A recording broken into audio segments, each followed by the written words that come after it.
So we have this winter fox here, and whether he is ready to celebrate the holidays or he's about to hit the slopes, he's going to be a lot of fun to paint and to make our own design for his hat. So grab your supplies and let's get started. We've got this fox here, and I'm going to get started. I mixed up kind of a neutral, sort of warm gray tan kind of color here to just put at the end of his tails. It would be pretty white, but I wanted to just tone down the white of the paper here, and also around his neckline. You're welcome to leave that white. You can just add a little bit of this shaded color to the edges if you want, just to give it some dimension, but that's the way I'm painting my guy. And also inside of his ears. This is an easy way to kind of get started and to get some paint down before we get going on his tail. So I've mixed up a little bit of orange and brown here. I'm going to try that again. He's a little bit orange for me, so I'm going to add some more brown. You have a little tester strip in your take and paint, so you can try that out with your paint set. This is the Tropicals, and so I'm going to just fill in even all of these little dots here. They're more here for texture. Kind of putting a lot of pigment right here at the edge of his fluffy tail.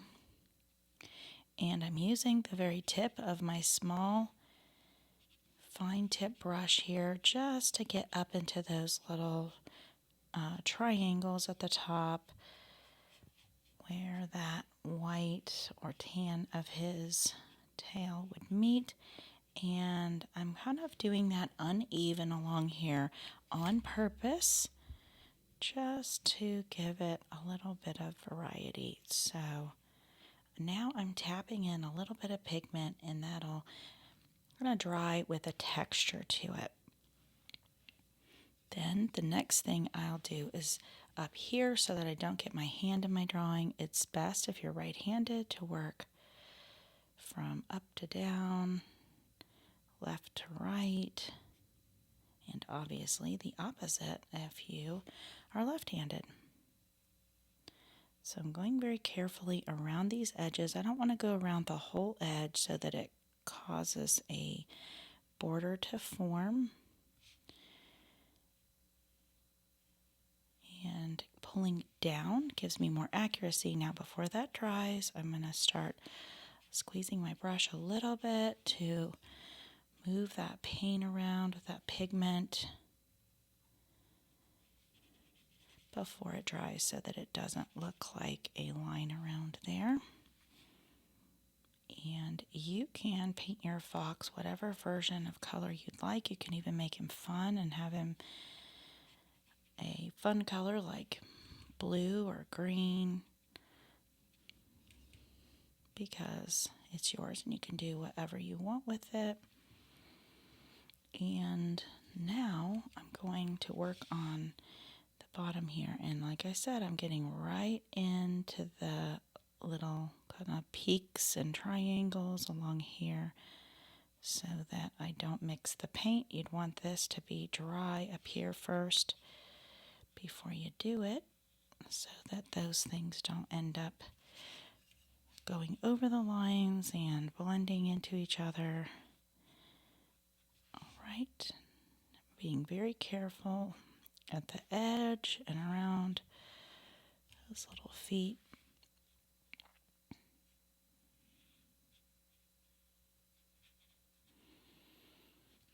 I don't know what this fox would say.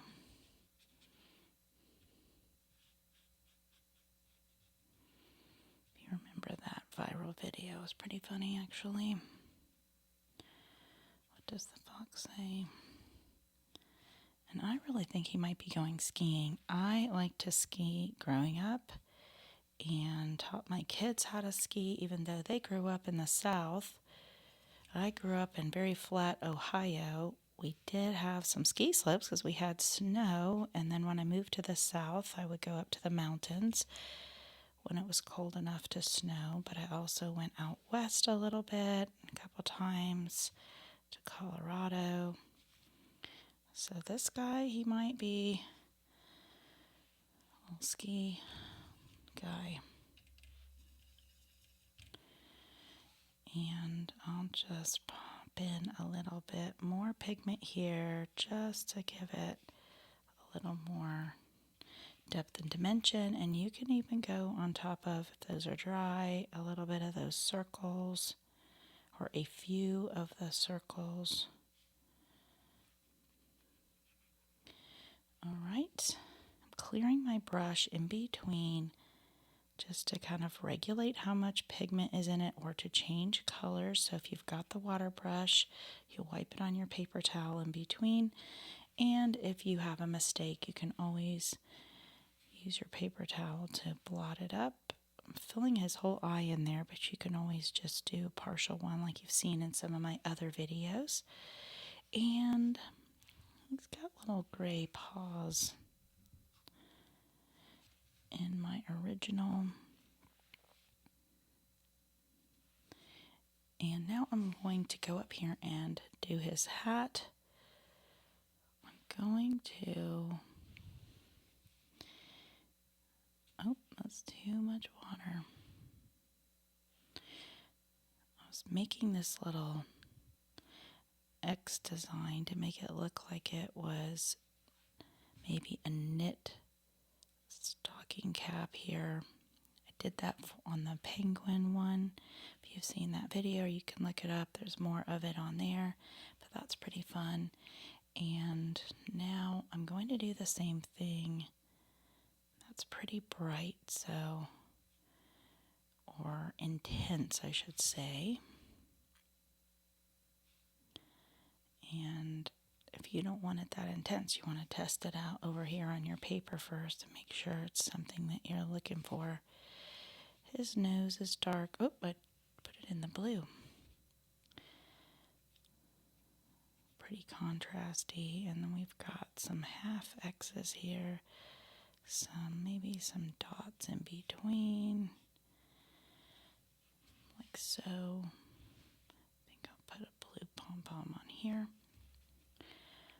And I'm going to let that set up and dry a little bit. You can put him sitting on something if you would like. And now, because I've got some gray over here, just going to maybe add a little bit of shadow.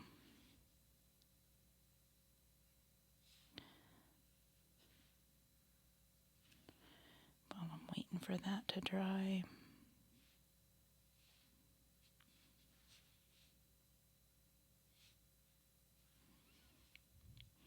Maybe a little bit in the ears, that'd probably be good.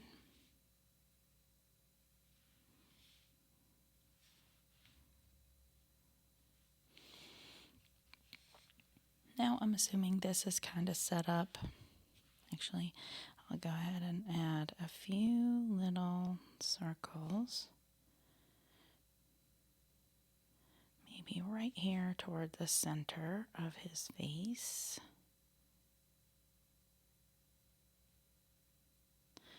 So whether you're a kid or a kid at heart, this is fun to do over the winter when you're inside and cozy with some hot cocoa.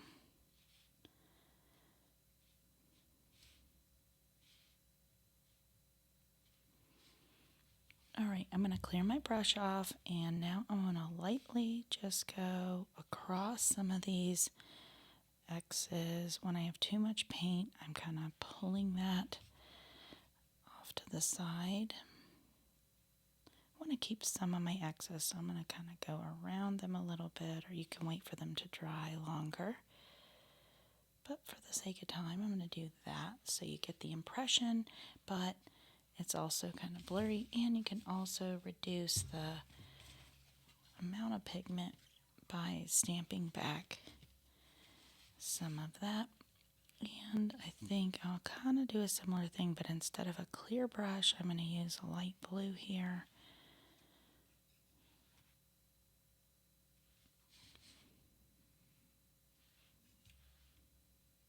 But you can make your hat however you want. You can put polka dots, stripes, different colors, same color.